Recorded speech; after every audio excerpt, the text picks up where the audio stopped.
शिव महापुराण का चौथा अध्याय। रुद्र संहिता। नारद जी अत्यंत क्रोधित हो गए और उन्होंने अपनी परछाई तालाब में देखी तो उन्हें बानर जैसी आकृति दिखाई दी। तब तो नारद जी अत्यंत क्रोध में भरकर सीधे विष्णु भगवान से बोले, हे हरि, तुम बड़े दुष्ट हो। अपने कपट ही विश्व भर को मोहने वाले और तुम दूसरों को सुखी होता नहीं देख सकते। तभी तो तुमने सिंधु मंथन के समय मोहिनी रूप धारण कर दैत्यों से अमृत का कलश छीन लिया था और उन्हें अमृत की जगह वारुणी मदिरा पिलाकर पागल बना दिया था। यदि उस समय शंकर भगवान दया करके विष पान न करते तो तुम्हारा सारा कपट जाल प्रकट हो जाता।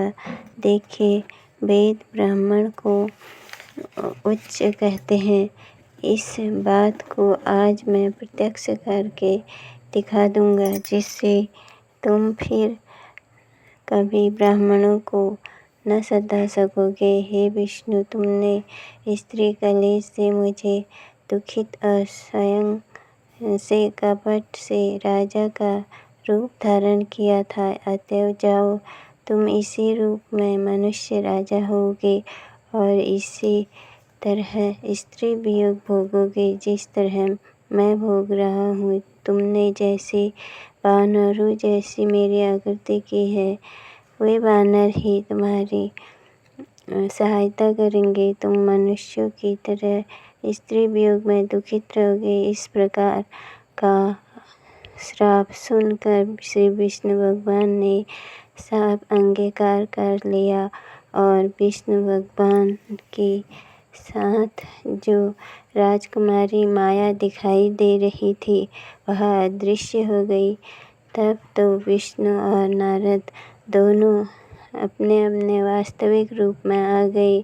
इस प्रकार से नारद की माया से लुप्त हुआ ज्ञान फिर आकर उपस्थित हो गया।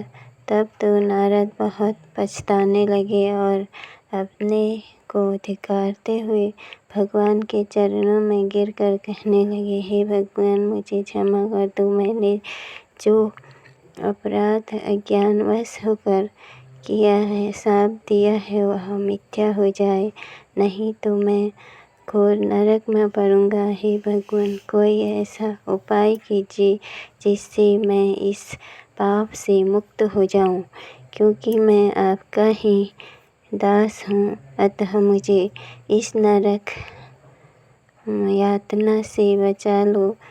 तब विष्णु भगवान के चरणों में पड़े हुए नारद को उठाकर गले से लगाते हुए कहा, हे नारद, चिंता मत करो, तुम परम धन्य हो।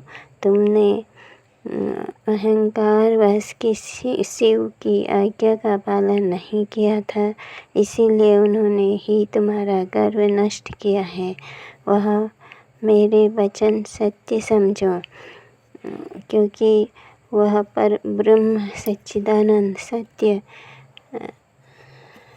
और तम से परे हैं तथा निर्गुण और निर्विकार हैं। हे नारद, वे ब्रह्मा, विष्णु और रुद्र इन तीनों रूपों में अपनी माया द्वारा ही प्रकट होते हैं। इसलिए अब आप सब शोक और संदेहों को त्याग कर केवल उन्हीं शिव का गुणगान करो और उन्हीं के सत नाम स्तोत्र का पाठ करो। इससे तुरंत ही तुम्हारे सब पाप नष्ट हो जाएंगे। चौथा अध्याय यहीं समाप्त होता है। हर हर महादेव।